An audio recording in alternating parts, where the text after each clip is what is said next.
Before you start working with Iris, it is important to become familiar with 4 key concepts. First, your workspace, which allows you to view the records you have created and to create new ones. Second, your researcher profile, which provides an overview of your academic and personal data. Third, your user account, where you can check your account settings and personal information and update your profile. To access it, click on the Login menu in the top right corner. In the drop-down menu, select My Account and Profile. You will then be redirected to your user account. From this page, you can also access your researcher profile by clicking on View.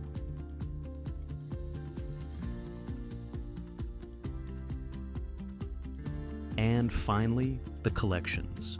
Each collection represents a specific category of research-related data, such as collaborators, publications, units, and journals. There are 4 collections in Iris. The People collection brings together all collaborators in Iris. You can search for repository members and view their researcher profiles. The Publications collection contains all deposited works and gives access to their metadata. The Units collection lists the research units. It also allows you to access their profiles to view their information and related publications. The Journals collection includes all journals and periodicals linked to publications in the repository. Now, let's explore the first features available when you log into Iris.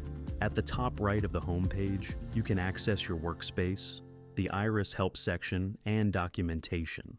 Launch a search across the entire repository, and change the interface language. You can also search the platform by people, publications, units, or journals by clicking on the button corresponding to the desired collection. It is also possible to perform an advanced search using the search bar located on the home page. To browse the platform, click on Browse Iris. You will then be able to navigate by publication, person, or unit. Another way to explore the platform is by clicking on Discover Research at UNIL in the I Need To window. You will then be redirected to a page displaying all publications in the repository. On this page, you can browse publications by recent submissions, by author, by issue date, by keyword, by title, and by type. For all these categories, except for recent submissions, you will have the option to filter results using the search bar. You can also view recent editions at the bottom of the page. And at any time, you can return to the home page by simply clicking on Home.